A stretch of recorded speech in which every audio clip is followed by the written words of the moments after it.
be talking about how African Americans are wrongfully convicted in a criminal justice system. The fate of millions of people, indeed the future of the Black community itself, may depend on the willingness of those who care about racial justice to re-examine their basic assumptions about the role of the criminal justice system in our society. As quoted by Michelle Adams, Crow laws and segregation against Black has been removed since the early 1860s. The early 1960s, the justice system has always found its little way to, going around the 13th Amendment, such as convicting African Americans for many crimes, such as loitering, trespassing, and even shoplifting. We've always been looked up to, as like that kind of stereotype already. So, let's just say one of you guys disagree. Well, I'm here to change your mind. This topic is very crucial since it's still an ongoing issue for African Americans today. African Americans who are falsely convicted essentially devastate their lives, their families, and their mental health. This essentially sets them up for failure if they do eventually get out of prison, because it will take all away their freedoms and rights, such as voting. To relate to that, and a good example to provide evidence for this is in the Netflix documentary 13, directed by Ava DuVernay. She goes to state that Black men account for roughly 6.5% of the U.S. population. They make up 40.2% of the prison population. She also stated 1.5 of young Black men are expected to go to jail. Well, as expert Hassan Kanu stated, more than half of the people convicted of crimes and later exonerated because they're innocent are Black. 53%, even though Black people make up 13.6% of the American population. So these statistics basically show that African Americans are more prone to go to jail, especially for a crime they didn't essentially commit. And that right there should change your mind. But if it didn't, let me continue. To address these injustices that African Americans face, we can begin to recognize groups and organizations that help African Americans in dealing with these type of injustices. A great example of this is the National Association of Civil Oversight of Law Enforcement, which is also known as the Innocent Project. So to basically sum up what the Innocent Project is, it's basically a program that helps assist those who have been wrongfully convicted and helps them provide new evidence in their cases to prove that they're guilty.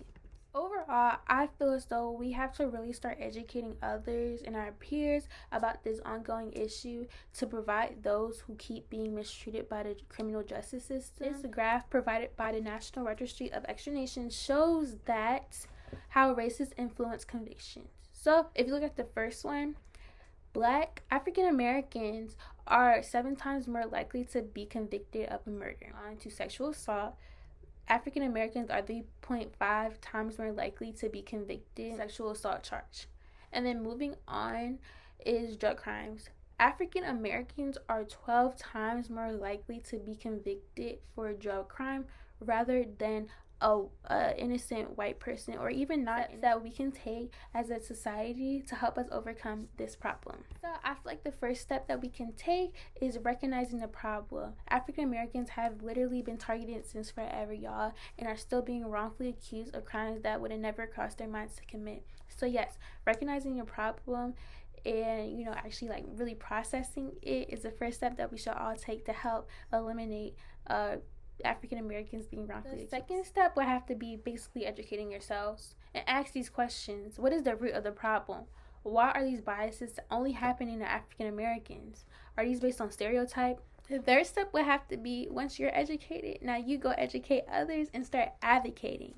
So getting involved with different organizations and volunteering within these groups, or even getting out there and raising awareness in malls, parks, or even within your home will bring more light to this subject and help those people not be silenced. And honestly, my last step would have to be push for more means in the system. I feel as though educating the younger generation and bringing awareness to this will help our generation to be more educated and hopefully get them in the same field as I want to do. So yes, I do believe that African Americans are more prone to getting wrongfully convicted solely based on stereotypes. Maybe you're still thinking about it and you still don't agree with me. However, let's think about this.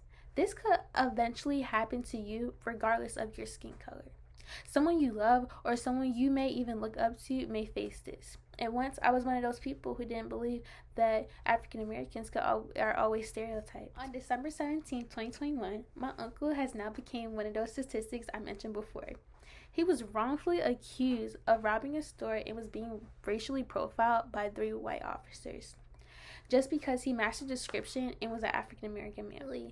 He spent about 5 to 7 months in prison before he was let go. I feel as though this should really make one think, like, this entire situation changed the whole dynamic of my family, specifically my little cousin, which is she had to spend Christmas without her dad. He wasn't in the crowds of her dance recital, and also she had to spend countless nights without her dad in her once happy home. So considering all of that and all the information I gave you, even though you maybe still not 100% agree on this topic, take into consideration that this does affect people's everyday lives and is still an ongoing issue, even though you might not want to face that. So based on all the information I just gave, you never know, it may eventually happen to you or impact someone you know, and I really hope I persuaded you. Thank you.